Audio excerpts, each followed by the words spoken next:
Assalamu alaikum class. This is Mujtaba Kalward and we are studying general knowledge. अॼु पंहिंजो topic आहे पेनिनसुलास of the world. अॼु पाण दुनिया जे डिफरेंट पेनिनसुलास जे बारे में पढ़ंदासीं, उन्हनि जा नाला ऐं उन्हनि जो एरिया स्क्वायर किलोमीटर्स में बि पढ़ंदासीं ऐं स्क्वायर माइल्स ऐं स्क्वायर किलोमीटर्स में ॿिन्हिनि पैमाइश जे पैमाननि में पढ़ंदासीं त उन जो स्क्वायर माइल्स में केतिरो एरिया आहे ऐं स्क्वायर किलोमीटर्स में केतिरो एरिया आहे। हिते हिकु ॻाल्हि मां ॿुधाईंदो वञा त डिफरेंट टर्म्स थींदा आहिनि ख़ुश्की ऐं पाणी सां रिलेटेड, जीअं मिसाल तौरु पेनिनसुला, गल्फ, स्ट्रेट, बे, आइलैंड, लेक वग़ैरह। लेक्स जे बारे में पाण पढ़ी आया आहियूं, असां मां तक़रीबन हर एक खे ख़बर आहे त लेक छा थींदी आहे। बाक़ी इन खां अलावा जेके ॿियूं टर्म्स आहिनि जंहिंजे बारे में मां ॿुधाए वियुमि, जीअं पेनिनसुला आहे, गल्फ, स्ट्रेट, बे या आइलैंड। अॼु पाण पंहिंजे लेक्चर जे आख़िर में इन्हनि टर्म्स जे बारे में बि डिस्कशन कंदासीं ऐं ॾिसंदासीं त इहे छा हूंदा आहिनि। सभ खां पहिरियां पाण हलूं था पंहिंजे अॼु जे लेक्चर तरफ़ ऐं पेनिनसुलास ॾिसूं था।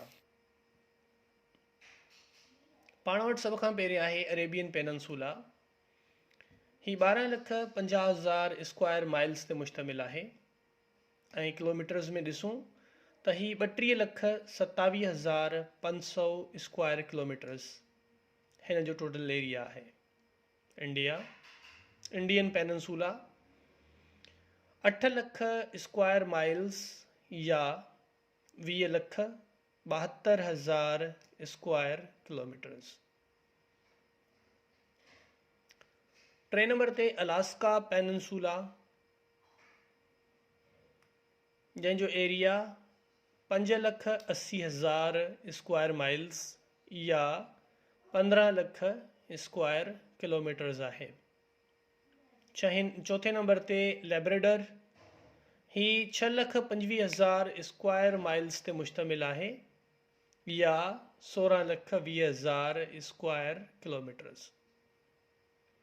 5 नंबर ते स्कैंडिनेविया, ही 2,90,000 स्क्वायर माइल्स वॾो आहे या 7,50,500 स्क्वायर किलोमीटर्स।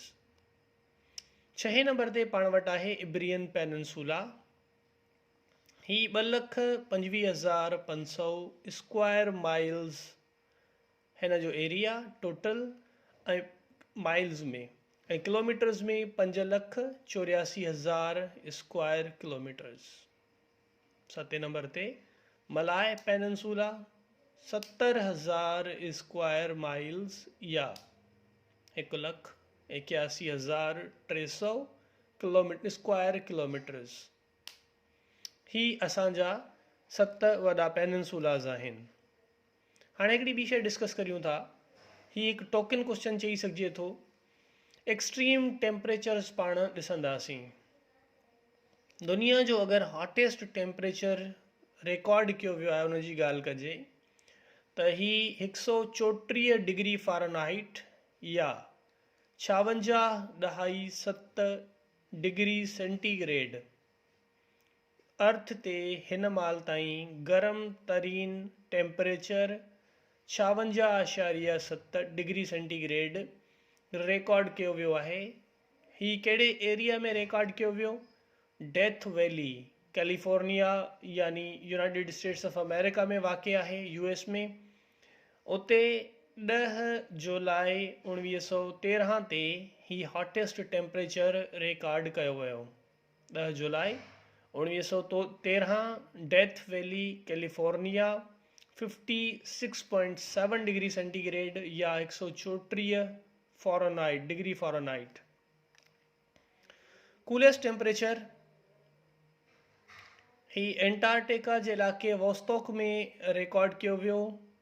ही बि जुलाई जे महीने में ई रिकॉर्ड थियल आहे। हॉटेस्ट बि जुलाई जे महीने में ऐं कूलेस्ट बि जुलाई जे महीने में।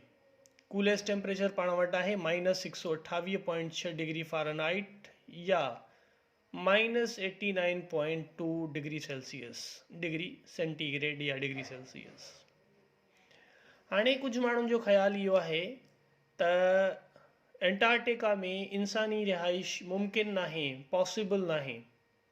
पर हिते मां स्टूडेंट्स जे इल्म में इज़ाफ़ो कंदो हलां त हिन खंड ते जॾहिं पाण कॉन्टिनेंट्स जे बारे में पढ़ी रहिया हुआसीं, उन वक़्तु बि मां ॿुधायो हो त हिन कॉन्टिनेंट ते कुझु ख़ासि मक़सदनि जे लाइ इंसानी रिहाइश खे मुमकिन बणायो वियो आहे। उन जे लाइ सूटेबल कंडीशंस क्रिएट कयूं वियूं आहिनि ऐं different experimental laboratories, research labs ऐं डिफरेंट पर्पज़िस जे करे इंसाननि जी रिहाइश खे मुमकिन बणाए इहो पॉसिबल कयो वियो आहे त इंसान हुते कुझु अरसे लाइ रही सघे। जेके तमामु घणा सर्दी वारा ॾींहं हूंदा आहिनि, उन्हनि ॾींहंनि में उतां माण्हू वापसि ईंदा आहिनि, पर जॾहिं कुझु सूटेबल कंडीशंस क्रिएट थी वेंदियूं आहिनि त इंसान वापसि हुते हलिया वेंदा आहिनि ऐं पंहिंजो जेको उन्हनि जो मामूल जो कमु आहे उहो कंदा रहनि था। अचो अॼु जे नेक्स्ट टॉपिक तरफ़ हलूं था, जेको आहे गल्फ्स ऑफ द वर्ल्ड। अॼु पाण चइनि वॾनि गल्फ्स जे बारे में पढ़ंदासीं।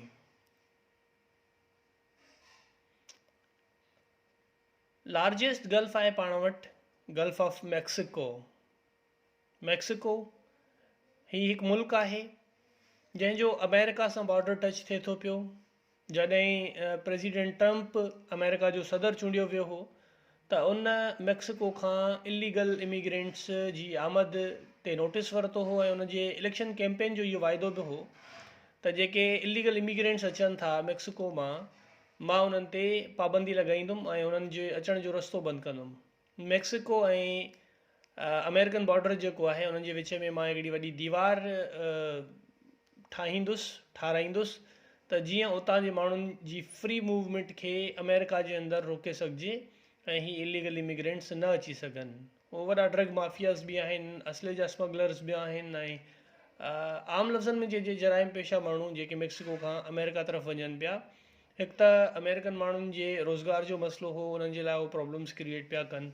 हू हिकु त इलीगली रहियल हुआ, ॿियो उन्हनि जूं जॉब्स उहे मैक्सिकन्स जेके आहिनि थोरी रक़म ते उहे राज़ी थी वेंदा हुआ त अमेरिकन्स जो जेको जॉब जो रेशो हुयो उहो ॾींहों ॾींहुं अमेरिकन्स जो रेशो घटिजे पियो, मैक्सिकन्स जो रेशो वधे पियो। बहरहाल ॿिया बि काफ़ी रीज़न्स हुआ जंहिंजे करे डोनाल्ड ट्रंप इहो चयो हो त असां हिननि ते पाबंदी लॻाईंदासीं। ॻाल्हि हले पई गल्फ ऑफ मैक्सिको जी। त मैक्सिको जो गल्फ ही दुनिया जो वॾे में वॾो गल्फ आहे जंहिंजो एरिया 6 लख स्क्वायर माइल्स या 15,50,000 स्क्वायर किलोमीटर्स आहे। Square kilometres. Second largest gulf पाण वटि आहे gulf of Guana. 2.3 million square kilometres area आहे हिन जो। थर्ड लार्जेस्ट गल्फ आहे gulf of Alaska. Alaska American state आहे, इन सां लॻंदड़ गल्फ जंहिंजो नालो आहे गल्फ ऑफ अलास्का। ही 5,92,000 स्क्वायर माइल्स वॾो आहे या 15,33,000 स्क्वायर किलोमीटर्स। चौथे नंबर ते पंहिंजो गल्फ आहे पर्शियन गल्फ, जेको पाकिस्तान, ईरान ऐं ॿियनि कुझु अरेबियन कंट्रीज़, गल्फ कंट्रीज़ सां टच थिए थो पियो। हिन खे पाण पर्शियन गल्फ सॾींदा आहियूं। पर्शियन गल्फ हिन खे छो सॾियो वेंदो आहे? छो त ईरान जो पुराणो नालो पर्शिया आहे ऐं हीअ हिकु तमामु वॾी रियासत हुई अॻूणे दौर में। उन वक़्त खां वठी ही गल्फ उन्हनि सां टच थींदड़ आहे। उन पर्शियन स्टेट या पर्शियन सल्तनत जेका हुई उन जे नाले ते हिन गल्फ जो नालो रखियो वियो हुयो, गल्फ ऑफ पर्शिया या पर्शियन गल्फ। इन ॻाल्हि ते कुझु जेके गल्फ कंट्रीज़ आहिनि उहे इहो क्लेम कनि था त हाणे हिन जो नालो तब्दील करे अरेबियन गल्फ रखियो वञे, अरबन जो गल्फ। पर बहरहाल हिन जो नालो पर्शियन गल्फ ई आहे, उन ई नाले सां ही सुञातो वञे थो। हाणे अचूं था पेनिनसूला, इन्हनि कुझु पाण वटि टर्म्स आहिनि पेनिनसूला, गल्फ, बे ऐं स्ट्रेट। इन्हनि जे तरफ़ अचूं था, ॾिसूं था त इहे असल में थींदा छा आहिनि, इन्हनि जी डेफिनेशन छा आहे, इन्हनि जो कॉन्सेप्ट छा आहे ऐं इन्हनि खे कीअं सुञातो वेंदो आहे। पेनिनसुला अगरि पाण गूगल ते इन्हनि जा नक्शा खोले ॾिसंदासीं या इन्हनि जी डेफिनेशन बि इज़ीली अवेलेबल आहे त इन में पाण खे ख़बर पवंदी त पेनिनसुला अहिड़ो ज़मीनी टुकड़ो आहे जंहिंजे घणे तरफ़ खां पाणी हुजे पर उन जो कुझु लैंड एरिया, मिसाल तौरु ही पाणी आहे, पर इन जो कुझु लैंड एरिया ज़मीनी एरिया ज़मीन सां टच आहे, बाक़ी हिन जे काफ़ी तरफ़नि खां पाणी आहे। हिन खे पेनिनसुला सॾिजे थो।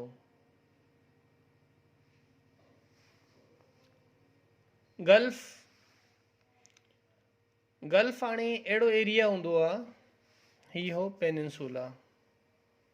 गल्फ तरफ़ अचूं था ऐं ॾिसूं था त गल्फ छा थींदो आहे। हाणे हिन जे घणे तरफ़नि खां पाणी हो ऐं हिकिड़ो हिन जो एरिया ख़ुश्की सां मिलियल हो, पर गल्फ इन खां थोरो डिफरेंट आहे। मिसाल तौरु हे पंहिंजो ज़मीनी एरिया आहे, ही सॼो पंहिंजो लैंड एरिया आहे। लैंड एरिया हिन जे अंदरि पाणी हुजे थो।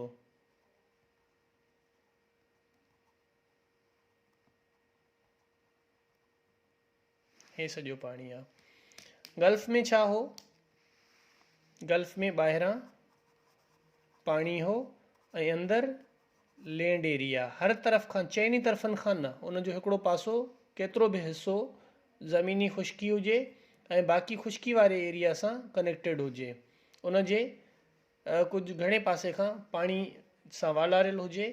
हिन खे पाण पेनिनसुला चऊं था। गल्फ छा हूंदो आहे?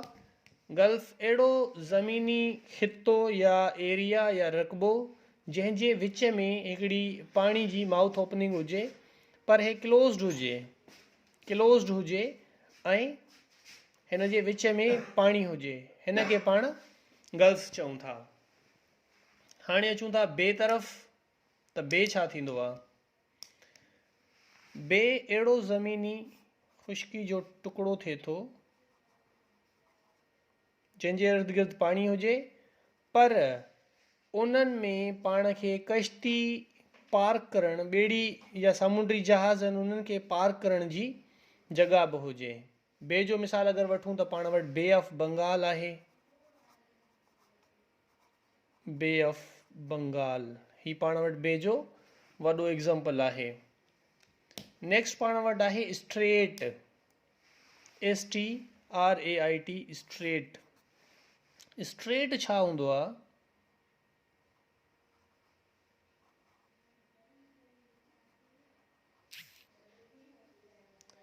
ही पाण वटि आहे लैंड एरिया, हेॾो बि पाण वटि आहे लैंड एरिया। ही ज़मीन आहे पर इन जे विच मां हिकिड़ो सामुंडी रास्तो, ही पाण वटि समुंडी रस्तो आहे जेको ॿिनि ख़ुश्की जे हिसनि जे विचां क्रॉस करे, जेको ॿिनि ओशियन्स खे या ॿिनि समुंडनि खे या ॿिनि पाणी वारे टुकड़नि खे पाण में मिलाए हिकिड़ो नेरो स्ट्रिप हुजे, पर उन्हनि जे ॿिन्हिनि तरफ़नि खां ख़ुश्की जो हुजणु शर्त आहे, विच मां सामुंडी रस्तो जेको ॿेड़ी या समुंडी जहाज़ जे ज़रिए क्रॉस करे सघिजे। हिन जो अगरि मिसाल वठूं त ही पाण वटि आहे मलेशिया जी भर में straight of Malacca. Straight of Malacca इन जो एग्ज़ाम्पल आहे पाण वटि।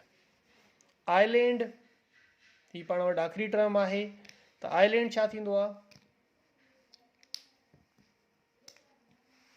आइलैंड अहिड़ो, हिन खे पाण सिंधी में चवंदा आहियूं जज़ीरो।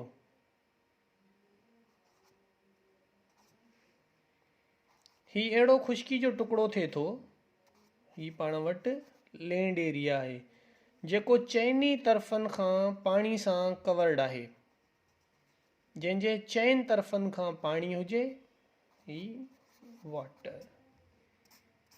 चइनि तरफ़नि खां अहिड़ो ख़ुश्की जो टुकड़ो जेको चइनी तरफ़नि खां पाणी सां वलारियल हुजे। एशिया में हिकिड़ो अहिड़ो बि मुल्क आहे जंहिंमें केतिरा ई सवनि जी तादाद में या हज़ारनि जी तादाद में जज़ीरा मौजूदु आहिनि। इहो मुल्क आहे इंडोनेशिया।